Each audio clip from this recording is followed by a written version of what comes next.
സ്വന്തം ബൂത്തായ ചെന്നിത്തല തൃപ്പരുന്തറ LP സ്കൂളിൽ vote ചെയ്ത ശേഷം സ്വന്തം മണ്ഡലത്തിൽ ബൂത്ത് സന്ദർശനത്തിനിറങ്ങിയ ആഭ്യന്തരമന്ത്രി രമേശ് ചെന്നിത്തല തൊട്ടടുത്തുള്ള ഒരു ചായക്കടയിൽ ഭക്ഷണം കഴിക്കാൻ കയറിയിരിക്കുകയാണ്. അദ്ദേഹം ഇപ്പോൾ UDFന്റെ തെരഞ്ഞെടുപ്പ് പ്രതീക്ഷകൾ മീഡിയ വണ്ണിനോട് പങ്കുവെക്കുന്നു.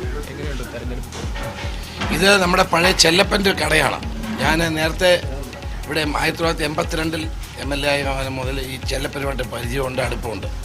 അപ്പോൾ വന്ന വഴിക്ക് കാപ്പി ഇവിടെ കുടിച്ച് കളയാന്ന് കഴിഞ്ഞിട്ടാണ് ചെല്ലപ്പൻ ഇപ്പം ഇല്ല, മരിച്ചുപോയി. അപ്പോൾ എൻ്റെ മക്കളാണ് നടന്നത് അല്ലേ? എവിടെയാണ് മാനേജർ?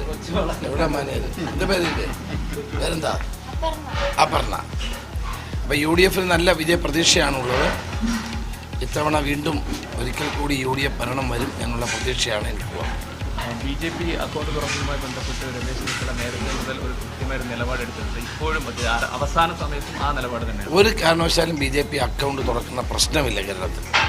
ജനങ്ങൾക്ക് UDFനോട് ആണ് ആഭിമുഖ്യം. BJP വർഗീയത വളർത്തുകയാണ്. ഇവിടെ എല്ലാ മതവിഭാഗങ്ങളും ഒരുമയോടെ ജീവിക്കുന്ന നാടാണ്. മതേതരത്വമാണ് നമ്മുടെ നാടിൻ്റെ ഏറ്റവും വലിയ ശക്തി. ഹിന്ദുക്കളാണെങ്കിലും മുസ്ലിങ്ങളാണെങ്കിലും ക്രിസ്ത്യാനികളാണെങ്കിലും എല്ലാവരും ഒരമ്മ പെറ്റ മക്കളെ പോലെ ജീവിക്കുന്ന കേരളത്തിൻ്റെ നാട്ടിൽ വർഗീയത ആളിക്കത്തിച്ച് അതിലൂടെ നേട്ടമുണ്ടാക്കാമെന്നാണ് CPM, അതാണ് BJP കരുതുന്നത്. ഒരു കാരണവശാലും കേരളത്തിൻ്റെ മണ്ണ് BJPക്ക് വേര് പിടിക്കാൻ കഴിയുന്ന മണ്ണല്ല എന്നീ തെരഞ്ഞെടുപ്പ് തെളിയിക്കും. BJP അക്കൗണ്ട് തുറക്കുന്ന പ്രശ്നമേ ഉണ്ടാകും.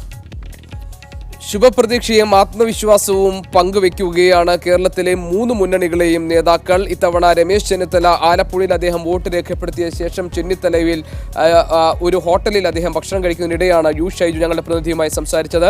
കേരളത്തിൽ UDFന് ഭരണ തുടർച്ച ഉണ്ടാകും എന്ന ശുഭപ്രതീക്ഷയാണ് രമേശ് ചെന്നിത്തല പങ്കുവച്ചത്. BJPക്ക് അനുകൂലമായ ഒരു മണ്ണല്ല കേരളം എന്ന് തെളിയിക്കപ്പെടുന്ന ഒരു തെരഞ്ഞെടുപ്പ് കൂടിയായിരിക്കും ഇത് എന്നാണ് ആഭ്യന്തരമന്ത്രി രമേശ് ചെന്നിത്തല അദ്ദേഹം വോട്ട് രേഖപ്പെടുത്തിയ ശേഷം ഞങ്ങളുടെ പ്രതിനിധി ഷൈജുവുമായി നടത്തിയ സംഭാഷണത്തിൽ വ്യക്തമാക്കുന്നത്.